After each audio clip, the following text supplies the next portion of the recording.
AC में सोने वाली देवरानी। एक समय की बात है जब एक परिवार में सभी लोग बड़े हंसी खुशी रहते थे। उस परिवार में एक बूढ़ी माँ, उसके दो बेटे सोहन और मोहन और उसकी बड़ी बहू रहते थे। सोहन और मोहन की किराने की दुकान थी जिस पर दोनों भाई मिलकर बड़े अच्छे से काम करते थे। सोहन की पत्नी शीला बड़ी ही सुलझी हुई और समझदार थी। वो अकेले ही पूरा घर संभाल रही थी। घर में बड़ी ही सुख शांति थी। सब हंसी खुशी अपना जीवन जी रहे थे। हर दिन कैसे निकल जाता था कि पता ही नहीं चलता था।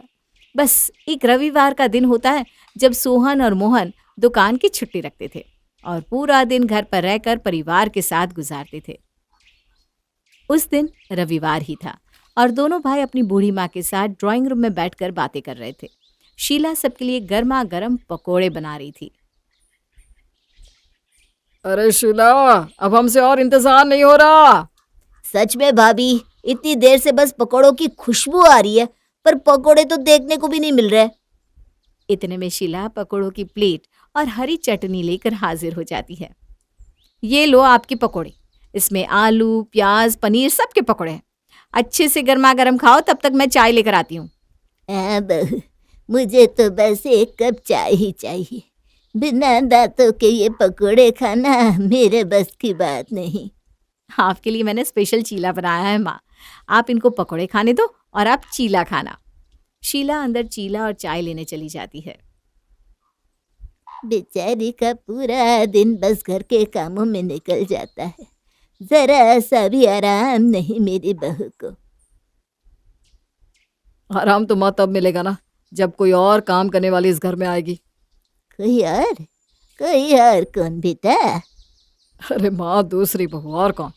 अब मोहन की भी शादी की उम्र हो गई है तो इसकी शादी का कब सोचोगी? अरे बेटा, अब तू ही इसका बाप है और बड़ा भाई भी। तू ही देख अब क्या करना है। तेरे बाबूजी के बाद अब तू ही इस घर का मुखिया है। तुझे ही सब करना होगा। ठीक है माँ, फिर मैं ही देखता हूँ इसके लिए लड़की। अरे वाह, यहाँ मेरी देवरानी लाने की बात चल रही है और मुझे खबर ही नहीं। देखो जी, अच्छी सी देवरानी लेकर आना। मेरा देवर लाखों में एक है तो देवरानी करोड़ों में एक होनी चाहिए। क्या भाभी, आप भी। एक दिन की बात है, सोहन दुकान पर बैठा था। तभी उसके दूर के चाचा का फोन आता है। दोनों थोड़ी देर बात करते हैं, एक दूसरे के हाल चाल पूछते हैं। तभी सोहन बोलता है, अरे चाचा जी, अपने मोहन के लिए कोई लड़की हो तो बताना। कुछ ही दिन में मोहन के लिए मीनाक्षी नाम की एक लड़की पसंद आती है। मीनाक्षी बड़ी ही पढ़ी लिखी, मॉडर्न, सुंदर और पैसे वाले घर से होती है। सबको मीनाक्षी पसंद आ जाती है और चट मंगनी और पट ब्याह से दोनों की शादी हो जाती है। क्योंकि शादी जून के महीने में होती है तो बस सबका गर्मी से बड़ा ही बुरा हाल हो रखा था। मीनाक्षी तो घर में घुसते ही गर्मी के मारे बेहाल हो जाती है। मीनाक्षी और मोहन, जाओ तुम अपने कमरे में आराम करो, काफी थक गए होगे दोनों। जी भाभी। मीनाक्षी और मोहन जैसे ही कमरे में जाते हैं कि मीनाक्षी एसी का रिमोट ढूंढने लगती है। क्या वो मीनाक्षी कुछ ढूंढ रही हो क्या? जी, वो एसी का रिमोट ढूंढ रही थी। गर्मी काफी ज्यादा हो रही है ना, तो मैंने सोचा थोड़ी देर एसी चला लूं। अरे पर हमारे घर में तो एसी है ही नहीं। क्या? घर में एसी नहीं है? इतनी गर्मी में एसी नहीं है तो आप सब सो कैसे पाते हो? मैं तो नहीं रह सकती एसी के बिना। अरे देखो ना, हर कमरे में कितनी बड़ी खिड़की है और सामने पार्क होने की वजह से बड़ी ही ठंडी ठंडी हवा आती है। देखो, मैं अभी खिड़की खोल देता हूँ और देखना कैसी बढ़िया हवा आएगी। पर मैं तो एसी के बिना सो ही नहीं सकती। मीनाक्षी उस रात इधर से उधर करवट लेती रहती है और बार बार उठकर खड़ी हो जाती है। थोड़ी देर में तो वो मोहन पर गुस्सा भी होने लगती है। मोहन को समझ में आ जाता है कि अब तो उसे एसी लगवाना ही पड़ेगा। वो अगले ही दिन अपने भाई सोहन को एसी के लिए बोलता है। अरे मोहन, पर हमारे घर में एसी की क्या जरूरत है? भैया, मुझे तो कोई ज़रूरत नहीं है, पर वो मीनाक्षी है ना, पूरी रात सो ही नहीं पाती। अच्छा ठीक है, हम एक एसी ले ही लेते हैं और तुम अपने कमरे में लगवा लेना। उस दिन घर में नया एसी आ जाता है। मीनाक्षी तो एसी को देखकर खुशी से फूले नहीं समाती। जैसे ही एसी उसके कमरे में लगता है तब जाकर उसको सुकून मिलता है। अब तो ठीक है ना? अब तो खुश हो? बहुत खुश हूँ। उस रात मीनाक्षी एसी को लेकर बड़े सुकून से सो जाती है। पर वो एसी का टेम्परेचर इतना कम कर देती है कि कमरा बर्फ की तरह ठंडा हो जाता है। मोहन की तो उस कमरे में कुल्फी जमने लगती है। वो एसी का रिमोट लेता है और एसी बंद कर देता है। एसी बंद करते ही मीनाक्षी की आंख खुल जाती है। अरे, कमरे में इतनी गर्मी कैसे हो गई? वो एसी की तरफ देखती है तो एसी तो बंद पड़ा था। रिमोट लेकर वो एसी चालू करके सो जाती है। अब मोहन की ठंड से फिर से आंख खुल जाती है और वो फिर से एसी बंद करके सो जाता है। एसी बंद होते ही अब मीनाक्षी की आंख खुल जाती है और वो एसी चालू करके सो जाती है। 4-5 बार ऐसे ही चलता रहता है और इस बार मीनाक्षी गुस्से में लाल हो जाती है। बार बार आखिर ये एसी बंद कैसे हो रहा है? इतना बेकार कौन सी कंपनी का एसी ले आए हो आप? अरे मीनाक्षी, ये तो अच्छी कंपनी का एसी है। वो मुझे ठंड लग रही थी तो मैंने एसी बंद कर दिया था। हे भगवान, एसी ठंड करने के लिए तो होता है। अब आपकी ठंड के चक्कर में मैं क्या गर्मी में मर जाऊं? जब एसी चलाना ही नहीं तो लाए क्यों? मीनाक्षी मीनाक्षी, थोड़ा शांत हो जाओ। देखो, रात हो रही है और सब सो रहे हैं। एक काम करते हैं, टेम्परेचर इतना रखते हैं कि दोनों को दिक्कत ना हो। बस देखो जी, टेम्परेचर तो जो है वही रहेगा, मुझे इसी में नींद आती है। मीनाक्षी एसी का रिमोट अपने तकिए के नीचे रखकर सो जाती है। मोहन पूरी रात ठंड में ठिठुरता रहता है और ठंड की वजह से उसे नींद भी नहीं आती और सुबह हो जाती है। मोहन की आंखों में नींद भरी होती है। सुबह सुबह जब सब उसे इतना जल्दी तैयार होते देखते हैं तो उससे पूछते हैं, क्या हुआ? आप इतनी जल्दी कैसे उठ गए? नहीं भाभी, कुछ नहीं हुआ, बस ऐसे ही आँख जल्दी खुल गई आज। मोहन किसी को कुछ नहीं बताता, पर अब तो उसके साथ हर दिन ऐसे ही होने लगता है। मीनाक्षी तो मोहन की एक बात सुनने को तैयार नहीं थी, उसे तो बस अपनी पड़ी रहती है। अब हर रात मोहन की हालत जो हो रही थी वो बस वही जानता था। वो मीनाक्षी को काफी बार समझाता है पर वो कभी समझती नहीं। एक रात तो मोहन का ठंड से बहुत ही बुरा हाल हो जाता है और उसकी तबीयत भी बिगड़ने लगती है। देखो मीनाक्षी, आज एसी प्लीज बंद कर दो। मुझे मेरी तबीयत ठीक नहीं लग रही। देखो प्लीज, आप 2 कंबल लेकर सो जाओ, आपको ठंड नहीं लगेगी। चलो अब आराम से सो भी जाओ। इतना कहकर मीनाक्षी तो सो जाती है, पर मोहन को छींक पर छींक आना शुरू हो जाती है। मोहन इतना परेशान हो जाता है कि वो अपना तकिया लेकर बाहर ड्राइंग रूम में जाकर सोफे पर सो जाता है। थोड़ी देर बाद शीला रसोई में पानी पीने आती है, तभी उसकी नज़र सोफे पर पड़ती है। अरे, ये मोहन भैया यहाँ क्यों सो रहे हैं? इनके आपस में कोई लड़ाई हो गई है क्या? मुझे पूछना तो नहीं चाहिए, ठीक नहीं लगता। यही सोचकर शीला वहाँ से चली जाती है। अगले दिन भी मोहन की हालत ठीक नहीं होती। वो जैसे तैसे दुकान पर चला जाता है, पर रात को जब उसे फिर से उसी एसी में सोना पड़ता है तो उसकी छींकें फिर से शुरू हो जाती है। मोहन को समझ में आ गया था कि मीनाक्षी को कुछ भी बोलना बेकार है। वो अपना तकिया उठाता है और फिर से बाहर सोफे पर जाकर सो जाता है। रात को जब शीला उठती है तो फिर से मोहन को बाहर सोते देख लेती है। अरे, ये तो आज भी यहीं सो रहा है। आज तो मुझे पूछना ही पड़ेगा। शीला मोहन के पास जाती है और मोहन को उठाकर पूछती है, भैया, तुम यहाँ बाहर क्यों सो रहे हो? नहीं भाभी, कुछ नहीं, बस ऐसे ही। देखो, ऐसा तो हो ही नहीं सकता कि कोई बात ना हो। कोई तो बात है। कल भी मैंने आपको बाहर सोते देखा था। देखो, मैं तो बस यही बोलूँगी कि आपस में जो भी बात है उसे प्यार से सुलझा लो। ऐसे घर में सबको पता चलेगा तो सब परेशान हो जाएंगे। भाभी, ऐसी बात नहीं है। वो मीनाक्षी को एसी के बिना नींद ही नहीं आती। हाँ, वो तो हमें भी पता है, तभी तो आपने कमरे में एसी लगवाया है। अरे भाभी, उसे कमरे को एकदम चिल्ड करके सोने की आदत है। इतना ठंड कर लेती है कमरे को कि बस इंसान की कुल्फी जम जाए। ऐसा भी क्या ठंडा करके सोती है? जरा मैं भी तो देखूं जाकर। शीला मीनाक्षी के कमरे का दरवाजा खोलती है तो ठंड के मारे वो भी पूरी कांप जाती है। वो जल्दी से दरवाजा वापस बंद करके आ जाती है। बिल्कुल सही कहा आपने, ये तो बड़ा ही चिल्ड कमरा करके सोती है। कोई ऐसे कैसे सो सकता है? आप तो वैसे ही ज्यादा ठंड बर्दाश्त नहीं कर पाते ना। तभी तो छींक पर छींक मार रहा हूँ, पर ये समझती ही नहीं भाभी। ऐसे कैसे चलेगा? इसका तो हमें कुछ ना कुछ इलाज सोचना ही पड़ेगा। इलाज कुछ नहीं है भाभी। अब तो मुझे लगता है कि बस पूरी गर्मियाँ मुझे बाहर ही सोना पड़ेगा। नहीं नहीं नहीं, मैं ऐसा बिल्कुल नहीं होने दूंगी। हमें कुछ तो ऐसा करना पड़ेगा कि सांप भी मर जाए और लाठी भी ना टूटे। पर आप क्या करोगे? बस मुझे कल तक का वक्त दो, मैं कुछ ना कुछ सोचती हूँ। शीला पूरी रात यही सोचती रहती है कि आखिर वो ऐसा क्या करे कि मीनाक्षी को समझ आ जाए। पूरी रात सोचने के बाद शीला को आखिरकार एक तरकीब सूझती है। जब सुबह मोहन और सोहन दुकान चले जाते हैं तब थोड़ी देर बाद बेल बजती है। मीनाक्षी जाकर दरवाजा खोलती है तो सामने उसकी माँ खड़ी थी।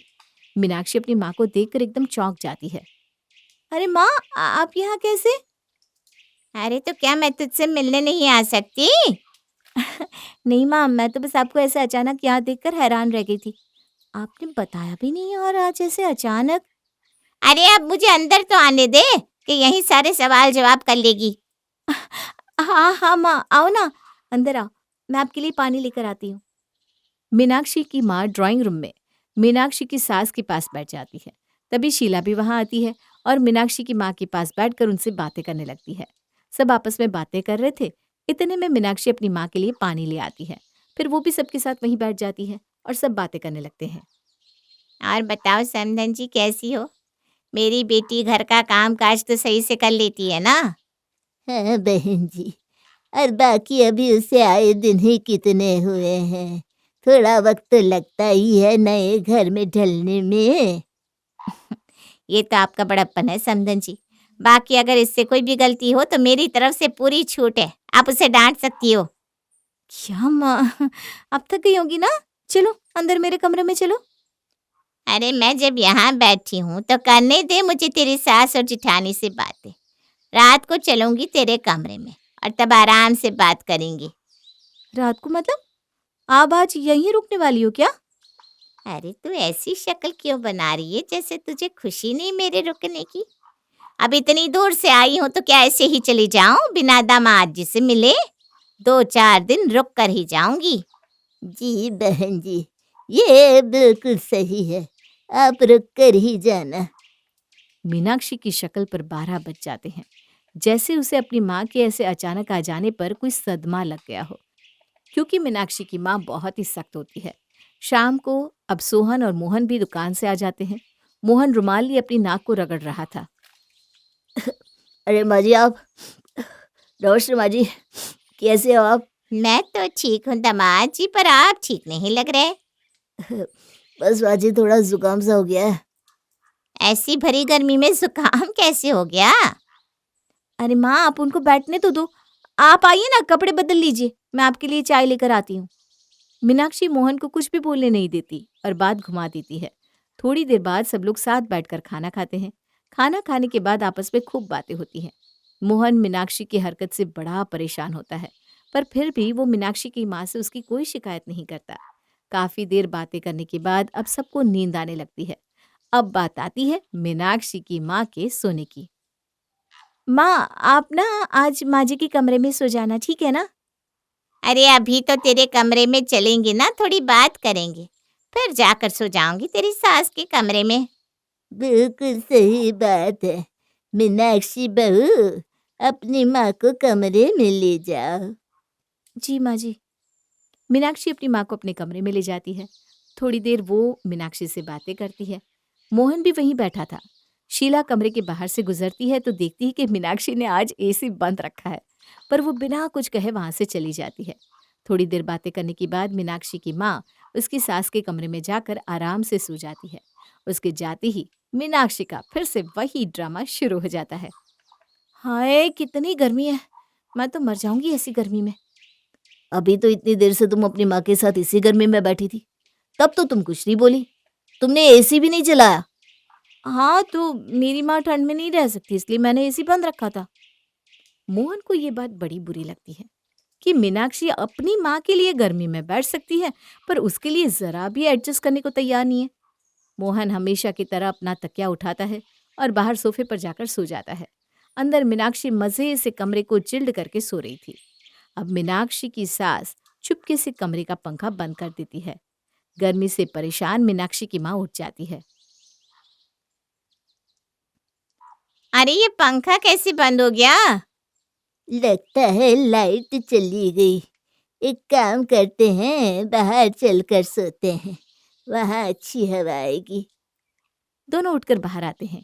मीनाक्षी की माँ देखती है कि उसका दामाद सोफे पर सो रहा है। ये देखकर उसकी तो आंखें फटी की फटी रह जाती है। वो उसी वक्त अपने दामाद को उठाती है। अरे दामाद जी, आप अपना कमरा छोड़कर बाहर क्यों सो रहे हो? जी, ये तो रोज यहीं सोते हैं। अरे पर क्यों? मीनाक्षी का कमरा इतना ठंडा होता है कि वहां कोई और सोना तो दूर 2 मिनट रुक भी नहीं सकता। मीनाक्षी की माँ तुरंत उसके कमरे में जाती है तो सबसे पहले तो वो ठंड से कांप उठती है। हे भगवान, इतना ठंडा कमरा। मीनाक्षी, ए मीनाक्षी उठ। ये मैं क्या देख रही हूँ? क्या हो गया? दामाद जी कहाँ है? वो वो यहीं कहीं होंगे, शायद बाथरूम में होंगे माँ। बताऊं अभी तुझे मैं? तुझे सब पता है वो कहाँ है। माँ माँ क्या माँ माँ लगा रखा है? तुझे जरा भी शर्म नहीं आती? इतना अच्छा ससुराल, इतना अच्छा पति मिला है और उस पति को तू बाहर सुला रही है। अरे माँ जी, अब मीनाक्षी को मत डांटो। उसे शायद बचपन से एसी में सोने की आदत है, इसीलिए वो एसी के बिना सो नहीं पाती। अरे कौन सी एसी की आदत? हमारे घर तो आज तक एसी ही नहीं लगा। मुझे तुझसे ये उम्मीद नहीं थी बेटा। अब ऐसा करते हैं, कल तू मेरे साथ जरा घर चलना। थोड़े दिन वहाँ की गर्मी में रह लेगी तो तेरा दिमाग ठंडा हो जाएगा। आपको कोई ऐतराज नहीं है ना समधन जी? अरे बिल्कुल नहीं, आखिर ये आप ही की तो बेटी है। शीला और उसकी बूढ़ी सास एक दूसरे को देखकर मुस्कुराते हैं क्योंकि ये सब उसका ही तो प्लान होता है। मीनाक्षी की माँ मीनाक्षी को अगले ही दिन अपने साथ मायके ले आती है। मायके आने के बाद मीनाक्षी की पंखे में सोकर ऐसी हालत हो जाती है कि उसे हर दिन अपना एसी याद आता है। वो उससे घर का सारा काम करवाती है और पूरा दिन मीनाक्षी रसोई में काम कर करके रो पड़ती है। फिर एक दिन मीनाक्षी चुपके से अपने पति मोहन को फोन करके कहती है, मुझे यहाँ से ले जाओ प्लीज। मुझसे गलती हो गई जो मैंने आपके बारे में नहीं सोचा। मुझे माफ कर दो। ठीक है, तुम रो मत, मैं आज ही आता हूँ तुम्हें लेने। उस दिन मोहन मीनाक्षी के मायके जाकर उसे वापस ले आता है। इतने दिन सड़ी गर्मी में रहने के बाद मीनाक्षी को अपने एसी की हल्की हल्की ठंडी हवा भी बहुत अच्छी लगती है, जिसमें दोनों पति पत्नी मजे से सोते हैं।